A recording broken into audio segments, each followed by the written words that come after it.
Hey everybody, it's the Millennial Prepster here.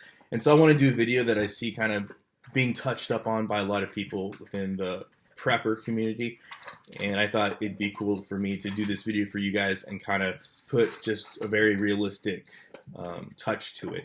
There's a lot of people out there talking about why people don't like preppers or why people think preppers are bad or crazy. Basically, why are there negative insinuations with the word prepper? And so being from somebody outside the prepper community, I think I can bring and showcase a really good video as to basically to bring some of these things to light in a way that is not going to be hurtful, in a way that's not going to be derogatory, but just in a way that people can really see, understand, and digest. Because a lot of times it's hard for us to do audits on ourselves. And so I haven't seen any video out there that's really going to be touching up on the subject matter in a very articulate way at all. And if you guys know me, you guys know I'm all about explaining myself through articulation. So that's what I'm going to do. I'm going to explain these concepts to you. I'm going to articulate them to you, and I'm going to leave screenshots for you, and I'm going to kind of show you step by step why it is that prepper is considered a bad word, okay? So, like I said, this video is not meant to be derogatory. I don't have any contempt in my heart for preppers. I think preparedness is a great thing. I've been in the preparedness community my entire life. I grew up in it. My entire adult life has been dedicated to preparedness, but I'm not a prepper. I don't hold the same values as a prepper, and therefore anybody in the prepper community will tell you that Millennial Prepster is not a prepper. He may be into preparedness, but he's definitely not a prepper. And so I've been watching YouTube preparedness for 12 years back in the day when Southern Prepper 1 first started, Engineer 776, Haas USMC, if you remember him, and kind of the controversy that went on with him, the main prepper, right? So back in the old school days when YouTube first came out, these people were on the platform and they were doing some good stuff. And those people still are doing good stuff. I remember back in the day when the Patriot nurse, she had sunglasses on that she would wear to be kind of more incognito. So like I said, I've seen it, I've grown up in it, and so I want to give you guys articulate facts and reasons and have a really good dialogue as to why the word prepper is a bad word. So let's get started. So number one, we have to take the word prepper and we have to find, well, what does it mean, all right? Because you have what prepper means and you have what people think it means, right? So obviously somebody is prepper is supposed to be somebody that is prepared or takes preparedness seriously. However, we know that that's not, in fact, what the word is synonymous for being known for, right? Take me, for example. I've been in preparedness my entire life. Everything I do every single day is a step towards preparedness. However, I'm not a prepper. The reason why I'm not a prepper is because I don't hold the values of a prepper, okay? There are certain things that are synonymous with prepping that give you the title of prepper. And one of those synonymous things is hoarding and stockpiling. It's synonymous. When you think of prepper, people think of people that are hoarding things, that have things. Resource acquisition. That is something that is 100% synonymous with prepping. That doesn't mean you can't be in preparedness and do it. Obviously, I have a really big working pantry. I think that having stuff on hand is good. But for me, I come from more of that old school meritocracy based to preparedness. Let me give you an example. We know the word prepper comes from the word survivalist. It's just a softer way to categorize people, membership into this group, right? So especially in the 70s, the word survivalist has been around forever. Just ask Viking preparedness, Pastor Joe Fox, he'll tell you. But the word survivalist has been around forever. In the 70s, though, it got really big because people are starting to make magazines about it. Bushcraft was starting to become more mainstream, intense off-grid backpacking, camping. There was videos that had loose associations with survivalists. You had different movies and videos that had came out. And so that's when survivalists really got big onto the national, into the national scene, right? So when you think of survivalist, you think of bushcraft, crazy guy out in the cabin, bushcraft types tools, survival tools, being out in the wilderness, extreme backpacking, extreme hiking. That's what you think of. It's synonymous with survivalist. When I say survivalist, your first instinct is not to think stockpile, hoarding. When you think of prepper, though, that's what you think of. You think of somebody that stockpiles, somebody that hoards, because it's synonymous. Your community, the prepper community, has done a great job with the advertisement and capitalistic portions of preparedness, which is fine. You know, people like the Alaska prepper, the payday prep, right? Canadian prepper, buy these items. These are the best 10 items for bugging out, best 10 items for off-grid, best 10 items for EMP, best 10 items for food shortage. So you have all these different categories, and then best items for resource acquisition for said circumstance or event, right? And so we see this played out over and over again. And from somebody outside looking in, they see prepper and they see dollar signs. They see got to buy shit, got to have shit, got to stockpile this shit, right? And I'm obviously using that as, you know, just a go-getter word, but it's having a lot of shit. That's what people think when they think of prepper. And I can't blame them, because if you look at, you know, the community as a whole, I mean, that's what it is. It's, you know, material resource acquisition. That is first and foremost priority.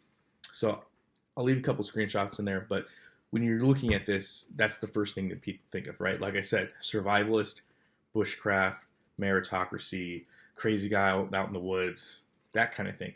When you think of something like, for example, homesteader, you think of farming, ranching, rugged lifestyle, off-grid. That's the kind of things you think of. When you think of permaculturist, might think of crazy liberal that likes to grow pot, fruits, vegetables, people that have small animals, rabbits, chickens, that kind of thing. People that are into renewable energy, you know, you see those are kind of some of the, you know, words that would be associated with, you know, with permaculturists. Back to the, you know, back to Eden's type roots. So when you're looking at prepper just as the word, that's what we're going to see, and that's what we're going to see synonymous. So let me.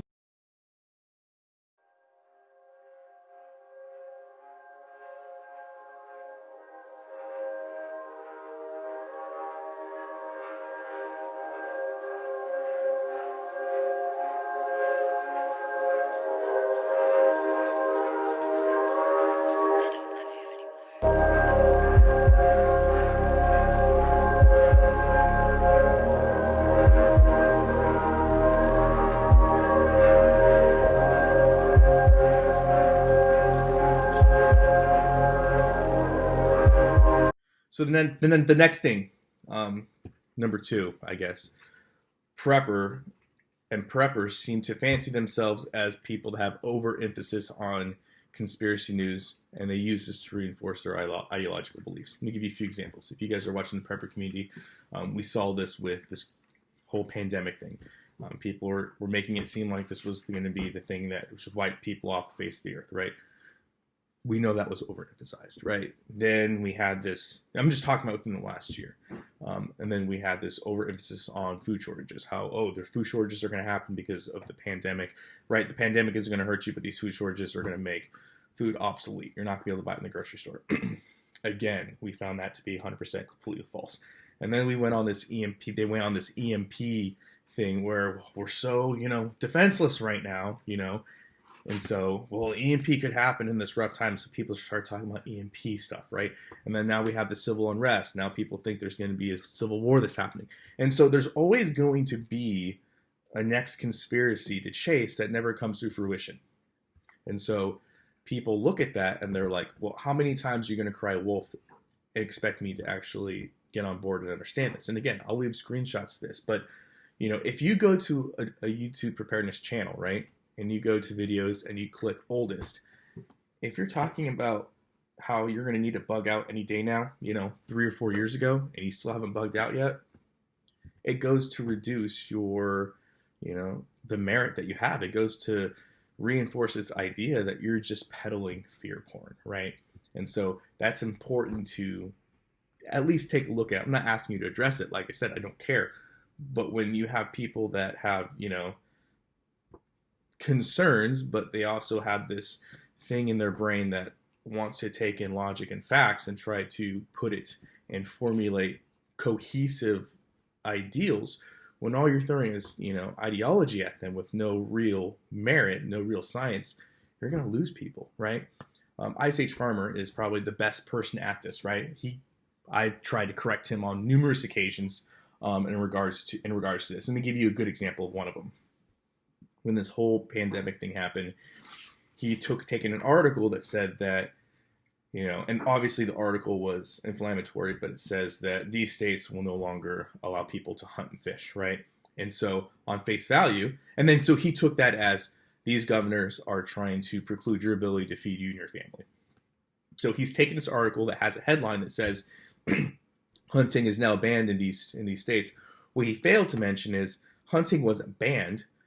They just weren't issuing licenses to non-residents, right? So if you're a non-resident of a state, they weren't handing out licenses. They weren't allowing you to get licenses to hunt and fish. Well, I can tell you, he listed my state. I hunted, I fish, I have videos of it. 100% legal, right? So yes, if you were a non-resident with everything that the government was going to enforce, whether you like it or not, good or bad, I'm not trying to get into the politics if that was a good or bad move. Residents of that state could hunt and fish no problem. Non-residents were not able to buy licenses, so therefore, if you can't buy a license, you can't do it legally. So that's conflating something that's totally different. He's selling this as the governors have put restrictions so people can't feed them and their families. Hugely, totally 100% incorrect, but it doesn't matter because it's not about the ideology, right? I mean, it's not about the truth, it's about the ideology. It's about, I have a narrative I'm pushing you. I have some products I want to push you. I got to captivate you.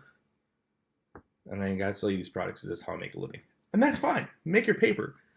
But when you're talking about people that are looking for fact-based answers and not just to buy your products, you're going to rub people the wrong way. And the prepper community has done a great job of taking fear porn and selling it to the masses and seeing what sticks. So instead of looking at facts, reasoning, and logic, that's out the door because it's not about that. It's about finding people on my base that buy into the fear porn, believe the fear porn, want to believe the fear porn, and selling them a product. It's no longer about how do we tabletop this for efficiency, right? It's not about how to be an efficient person in preparedness anymore. It's about how I can sell you mass quantities of stuff. And that's fine. That's capitalism at work. But anybody that is looking for real concrete answers, real concrete logic, real concrete science is no longer able to get that from the preparedness, the prepper community by and large. Let's go on to our next So you can't rely on consolidated media networks to tell you what's really going to happen next. You really always have to keep your finger over the panic button, over the SHTF go button. I'm sorry I don't really have any more tangible practice. Preppers open, let's just call it open arrogance on their abilities based upon their resource acquisition. So you have preppers that openly talk about, okay, I have this much stuff, therefore I am ready for this amount of time. And when anybody sees that and wants to question the math a little bit, immediate walls up, defense up. You don't know what you're talking about. Long story short, preppers are not very open to criticism, which is fine. But if you're going to impart knowledge, right? If you're going to put something out there and you're going to state it as fact or as your belief, but nobody can question you on the merits of that belief or the merits of where you came to that conclusion, it does a disservice to you because people are genuinely, especially right now, I'm not going to sit here and tell you that people aren't interested in preparedness. People have questions and they want answers to.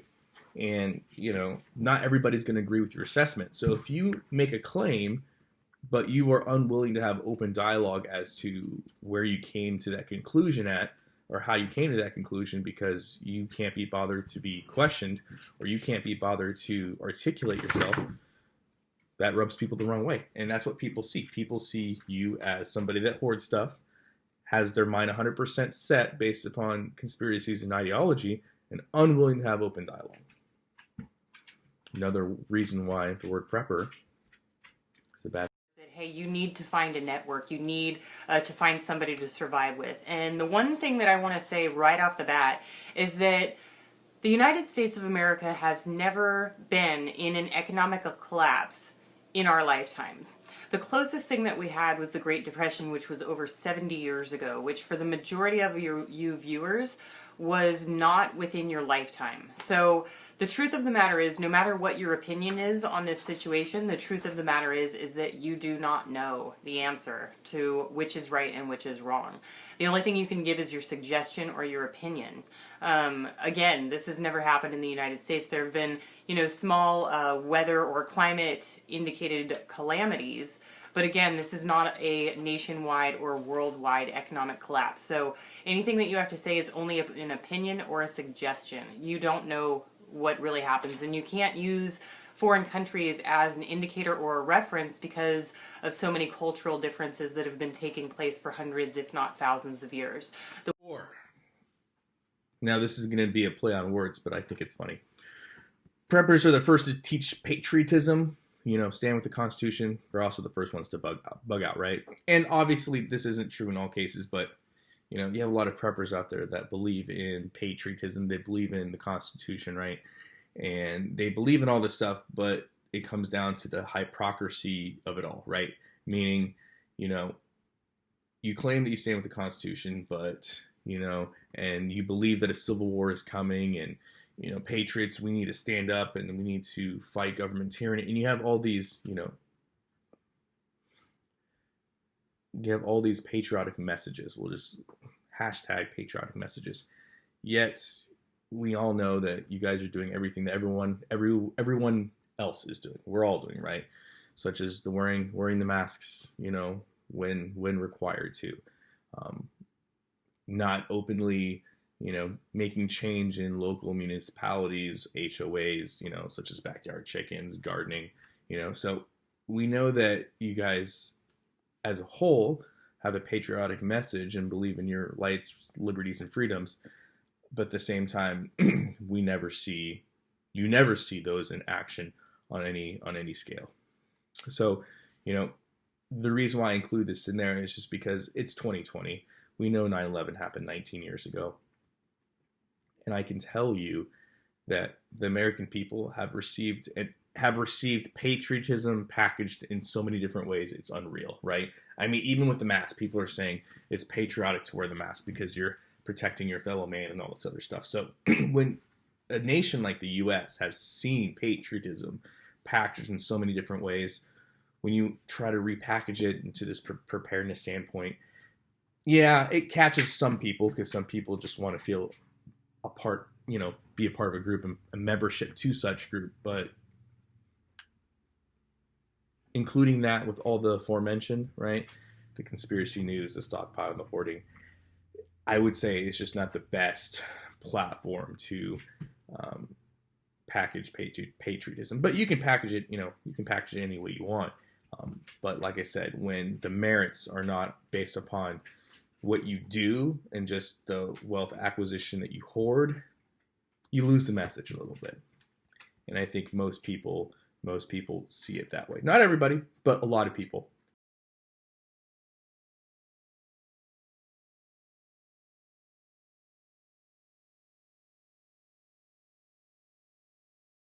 Number 5, preppers are the first to complain about government policy and the last ones to address it, last one to petition for regressive grievances. Now, what do I mean by this? I will speak from a place of experience because, like I said, I grew up in a preparedness family. You have these family dinners, right? Or you are having a conversation with people that are preppers, and they have no problem telling you, Q said this, Q said that, Alex Jones said this, Ice Age Farmer said that, I saw this Canadian prepper video, I saw this video, oh, precious metals, this, that, and so they're watching and they're in their own echo chamber. Totally cool. That's awesome. You should be. And then you start talking about what needs to be done. All this stuff needs to be done. The government needs to do X, Y, and Z. But those are never going to be the people that are going to do anything about it. So, for example, let me give you just a very basic, 100% realistic example. So this state is wanting to introduce this gun control regulation. Okay, so what makes a prepper feel good about themselves? That means I got to go to the store and I got to stockpile these magazines, this ammo, buy this gun, right? That's what they do. even though they know that could become, illegal overnight, they're going to do it. And there's nothing wrong with doing that. Buy your stuff. But they're the last person that will send a letter to their congressman. They're the last person that will advocate for that not to happen. So it's like any problem has one fix. And that one fix is stockpiling and hoarding. They see every problem as a nail to be hammered. And by hammered, they see every problem as a credit card to be ran. That's essentially what it is. If there is a problem, there is a monetary solution in which to make them feel better about that issue or problem. And people see that. People see through that. If you're going to sit down and have a 30-minute to 5-hour discussion on something about everything needs to be done, and you literally don't take your own advice on it, but instead you go and stockpile and hoard things, the credence to that message is definitely, I don't want to say lost, but it's definitely watered down to the point of being ineffective in regards to the solution to the problem that you're bringing forth. So keep that in mind.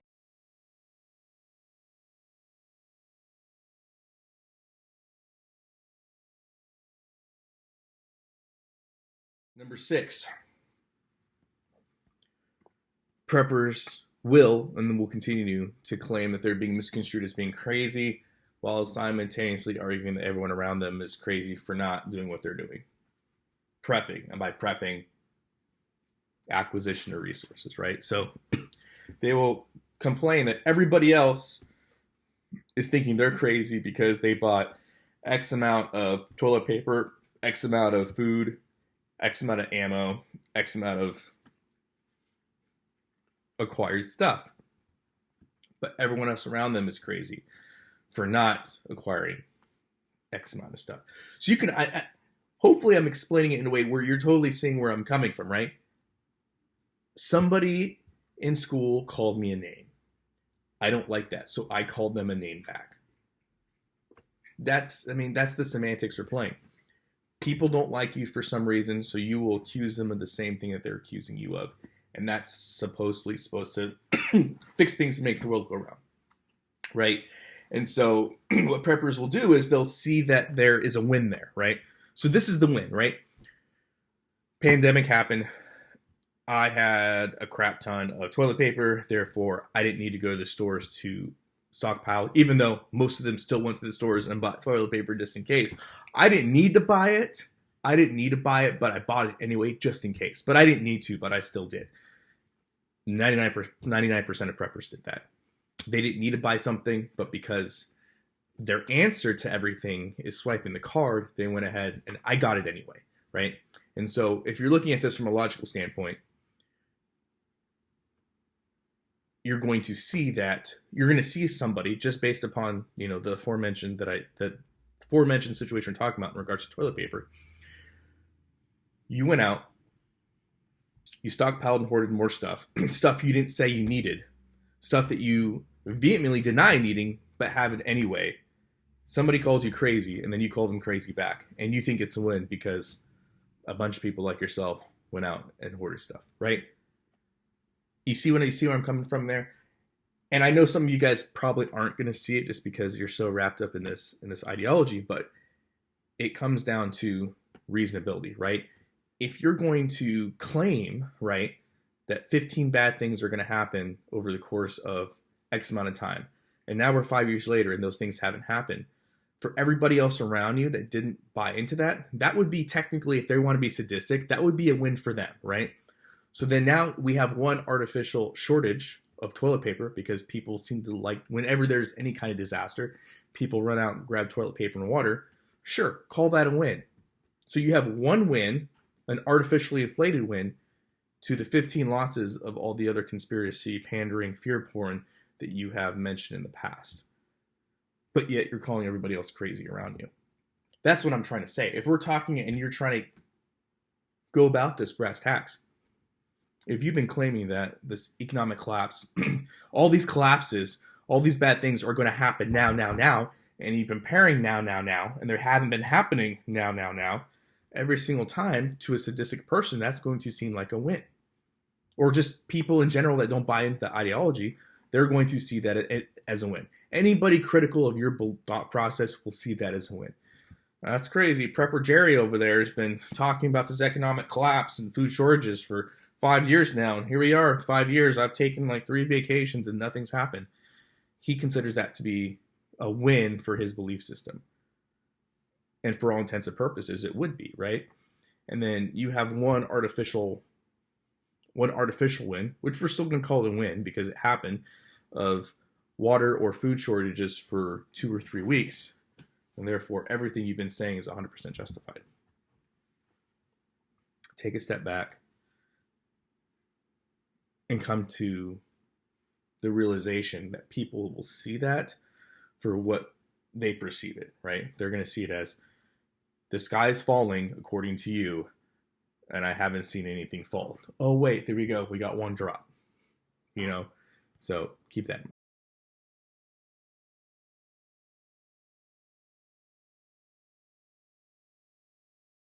Number 7 kind of touches base with number 6. Number 7, preppers spend most of their time doing tabletop strategies, right?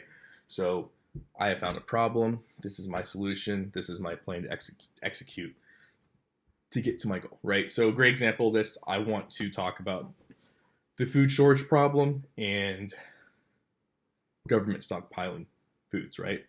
So preppers will spend all their time strategizing, coming up with solutions, and executing that plan. And they consider themselves to be wise and prudent for doing so. But when any other entity, like the government, when they do the exact same thing preppers are doing, it's considered bad. It's considered to be a conspiracy. Let me give you a great example, right? And I'm just of average intelligence here, maybe at best. Let's not even give me that credit. Don't give me any credit at all. Do your own research, and then articulate your point and explain to me why I'm wrong here. Preppers see food shortages coming, right? They claim there's food shortages. Therefore, my plan, I must acquire more resources. Solution, sweat my credit card. More resources are at my house now. I'm wise, I'm prudent. Government is in charge of ensuring that certain food resources are available, right? So by policy and by law, they have basically made themselves responsible for certain food kitchens, school resource, lunch programs, programs for battered women shelters, programs for veterans, programs for single moms, WIC, all this stuff. So they have, by using the great arm of government, created policies that they are now on the hook for. So what's going on right now in places like California and Washington is the state is on the hook for these resources that they put in based upon legislation they enacted. You follow me? Legislation requires a responsibility on the government's part because it's a resource they claim that they will uphold. So right now they're spending a lot of money, a lot of taxpayer money, buying stuff for those school programs, for those resources. And they're buying them at pretty much wholesale prices at best because that's the only thing that's available right now. So what states have come up with a plan, and that plan is, well, we're already on the hook for these resources, and we know farmers are hurting right now, so what we got to do is kill 2 birds with 1 stone here. We are going to massive acquire resources, using the credit card, so to speak, because we are on the hook for these programs, so we need to spend less money than we're spending now, so we're going to buy at subsidiary prices. And what that's going to do is it's going to artificially increase and boost commodity prices, okay, on exports. So the farmers and commodity prices go up. Our total overall spending for these resources that we're on the hook for, these programs we're on the hook for, go down. And it's a win-win because they're getting federal money to do it. So states are like, that's great. We're getting federal money, so we're going to buy subsidized priced foods to stock up on for resources we're on the hook for. We're going to use federal money. That not only is going to cut our costs right now down significantly, it's going to increase commodity exports. Smart, prudent, according to them. You can say whatever you want about it, but that's what it is. But preppers are the only ones that can enforce this idea of wealth acquisition and be considered smart and prudent. Anytime anybody else does it, it's conspiracy. Now, their conspiracies are based upon they're doing it so they can put you in FEMA camps and this and that and the other, and they're providing no logic, no reasoning, no facts, no statistics. They're not bringing any of that at all. And they are able to say this in the same breath that we just saw Chaz happen, where law enforcement refused to do anything. So it's like they know Chaz happened because they talk about Chaz and civil unrest and how, so they'll make a video about Chaz and how anarchy's coming. And then they're like, but no, that same government that allowed anarchy, that wouldn't do shit, is now going to put you in a FEMA camp because they're stockpiling food. And like I said, and they jump and they contradict themselves. You contradict yourself one point to the next. People can see that. People see that and they understand that to be erroneous. So if you have a message, stick with the message. But when you jump around, you contradict yourself every step of the way, it makes you look bad. And then when you have the real answers in front of you, and you just don't want to address them, it also makes you look bad, So another reason why prepper is a bad word. When you make prepping videos, you know what I'm talking about, right?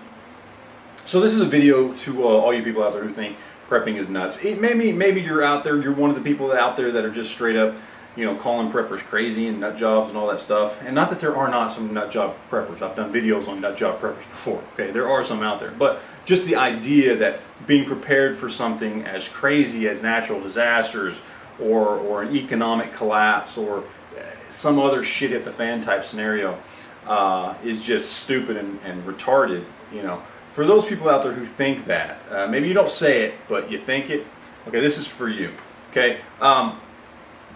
The government, the U.S. government, are the largest and most paranoid preppers on the planet, okay? Number 8, let's talk about OPSEC. And yes, it is later on, I changed. Life happens, so I'm going to finish off this video for you guys, and I want to finish off strong. So let's talk about OPSEC. OPSEC has a very important role and commonly used with military, executive protection, and law enforcement applications, right?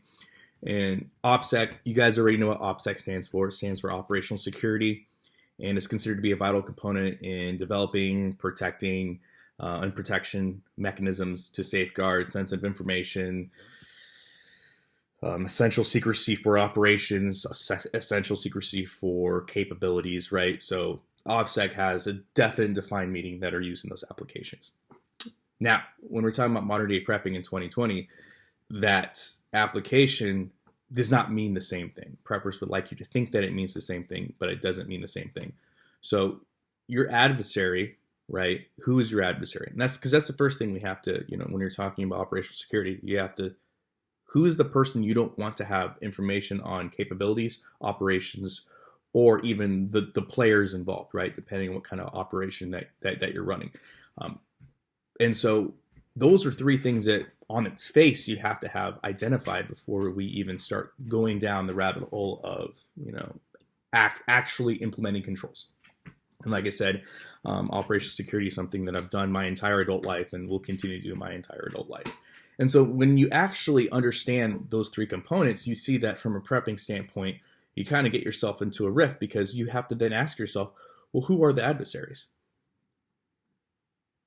And the dramatic pause there is because everybody is your adversary. Everybody is your adversary. So when you see everybody as your adversary, that puts you in a very paranoid type state because in your mind, you believe everybody is trying to impede your ability to be prepared. And by be prepared, I mean just be a prepper, because a lot of preppers see everybody as an adversary, as an enemy, that when things go bad, they are going to go to their house and they're going to take all their stuff by force. That is the thought process, because when you go down the prepper rabbit hole, right, you may say it's for, natural disasters. You may say it's for in case the power goes out for a few months or a few days, right, which leads into a few months and 2 years to this absolute chaos. But the reality is you live in the chaos. Everything is going to shit. This is apocalyptic end of the world times, and everybody's my adversary. I'm so important, everybody wants all my shit. So what is the answer? To acquire more shit. So obviously everybody wants my shit. So the answer is to get more shit.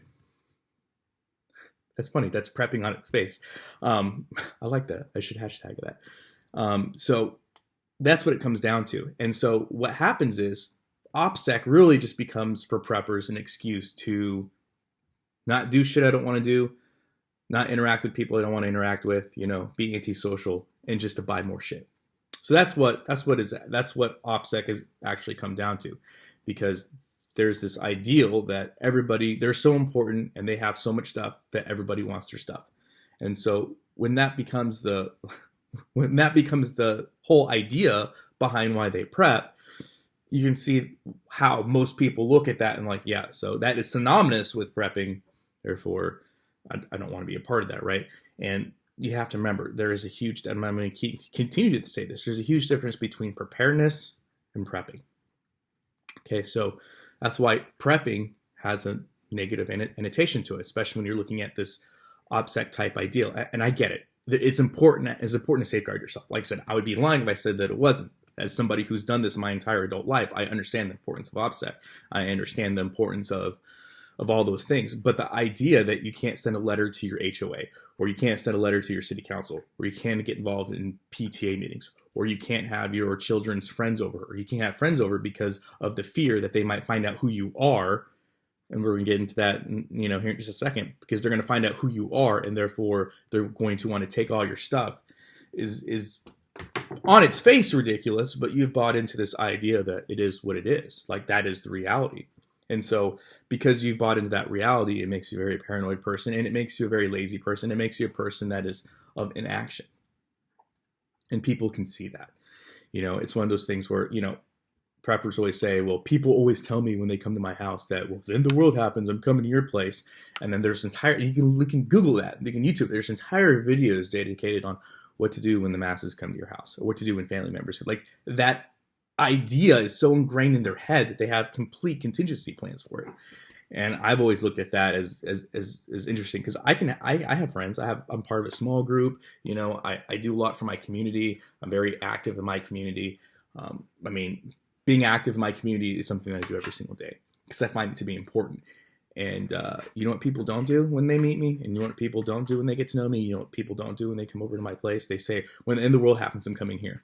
And why is that? Because my identity, and we're going to talk about this, like I said in a second, is not wrapped up in prepping, right? That's not my identity. That's not what I sit around and talk to people about. When I'm in a small group, or when I'm forging relationships, it's not about, look at all the shit I have. That's not what getting to know somebody's about. Can you get to know somebody without knowing, what their sexual proclivities are? Yes, you can. Why? Because if you consider prepping to be intimate, just like your sexual proclivities, you're not going to talk to somebody about it. But the problem with most preppers is that's all they can do is talk about it. And so you got to look, and we're just going to leave it with this. If you're a prepper, especially if you're on YouTube, you're active on YouTube and you're a prepper, and you're like, well, I can't get to know my neighbors. You have to practice good OPSEC. Don't let people know. Only bring groceries in at certain times. Only bring stuff in. Like, if you are like hardcore, total OPSEC, can't get my neighbors involved in who I am and get to know me, but you're the same guy that, connects a GoPro to you, or you have your cell phone recording your payday preps or gear reviews, or your thoughts and beliefs, how people should prepare, starting from, beginner, novice, expert. If you have all these different videos on YouTube about how to be the best prepper possible, but you can't get to know your neighbors because of OPSEC, people see through it. People see through it. All right, let's get on.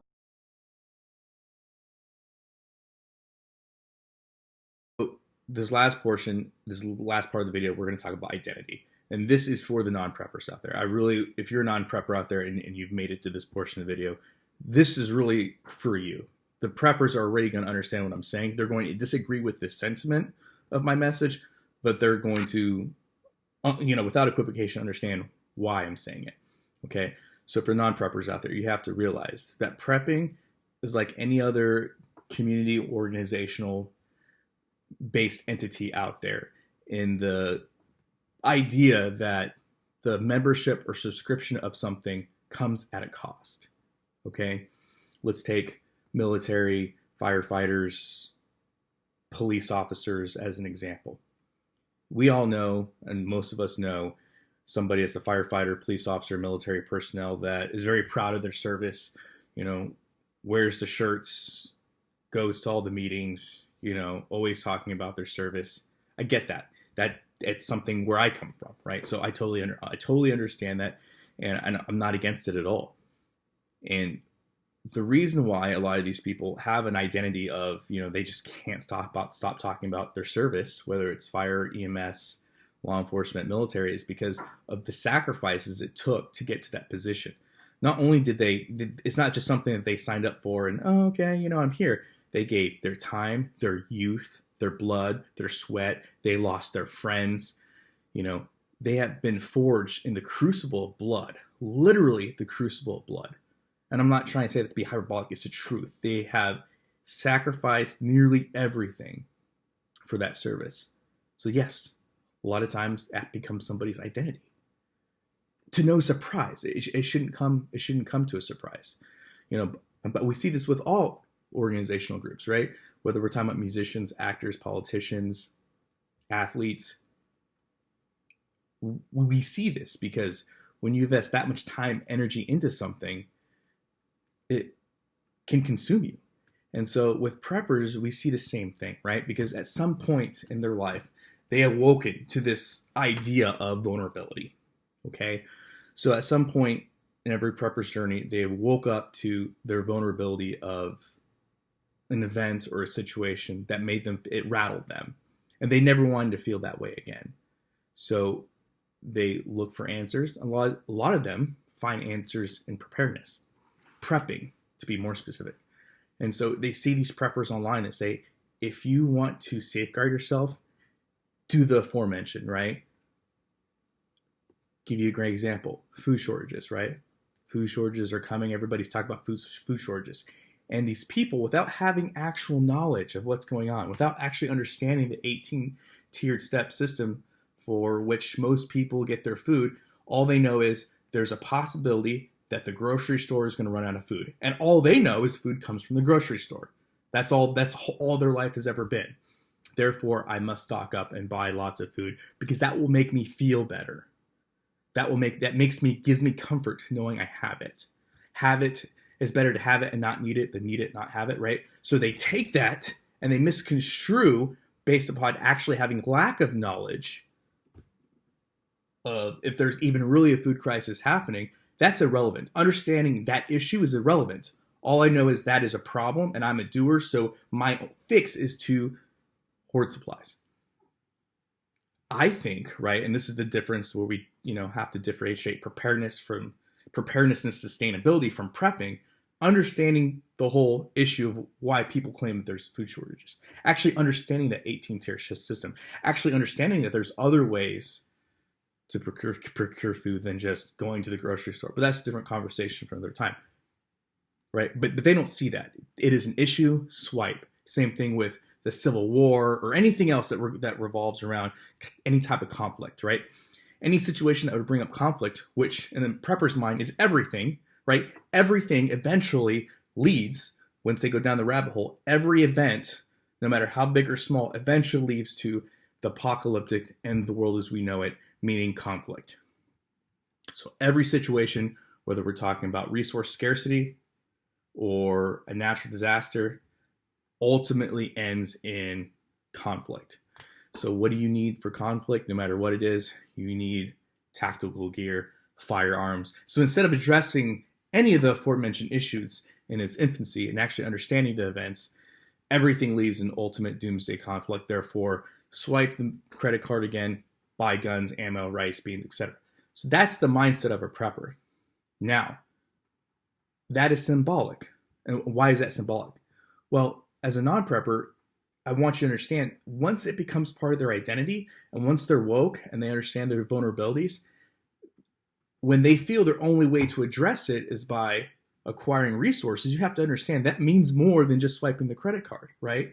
Because for most of us, if you want to know what we invest our time, energy, and into, look at what we spend our money on, right? Because that represents more than just the item, right? Because most of us, we work, we dish out our blood, sweat, tears, and we sacrifice in order to procure resources, in order then to use them in our day-to-day lives. So that 50-pound bag of rice, that rifle, those bullets, that tactical equipment, that gear, doesn't just represent, a life straw doesn't just represent a life straw. It represents all the tears, sweat, and blood it took to get the resources to acquire it. Because most preppers, a lot of preppers are just everyday people, you know, and money is tight for most of us, right? So that's what it represents. And for those non-preppers out there, I just want you to be understanding of that and understand that, you know, most of the stuff doesn't come from a bad place. But like any other membership or organizational groups, you know, it becomes their identity. And then when it becomes their identity, you can see how easy it is to justify the aforementioned. And that is why prepper is seen as a bad word, because for those of you on the outside of the so-called guild, the group, the membership, the organization, you see it as I have described it to you, because it is. But I really want you to understand that most of these people, a lot of these people are good people. I may not agree with how they do it based upon common sense, efficiency, mathematics, science, my training experience. I may not see it as efficient. I may not see it as an actual fix, but you have to understand why it is they're doing what they're doing. And hopefully that gives you a better understanding. I think it's great to have a working pantry. I think it's great to have a way to protect yourself. I think it's great to have all these things. But most importantly, I think the most important thing is not the stuff, but understanding the issues. That's what I think is the most important thing. I think when we're talking about anything, whether we're talking about natural disaster, food shortages, upcoming civil, whatever it may be, I think it's actually important to look at the realistic applications of the information regarding those things than just saying, well, I feel vulnerable, get more shit. So I hope you guys liked the video. If you didn't, please articulate why. Let's have a great conversation in the comment section below. And as always, guys, as always, long live. Friend of mine. Don't just say, well, he lives underground, so he's a nut. Am I nuts, or are you? Al's embarking on one of his annual training sessions. Extended isolation, even in protected environments, can quickly cause acute anxiety, hallucinations, paranoia, and uncontrollable rage or fear. A week at a time, you start to lose track of time. There's no windows, night, day tends to blur. So when Al's in bunker mode, he looks for ways to keep himself sane, like experimenting with his 1,500 cans of food on a recipe he calls bunker stew. I pick and choose about 5 different cans of goodies. My magic. Let's hunker down in the bunker and eat some bunker stew. All I can say is, dear bunker, you've been a friend of mine.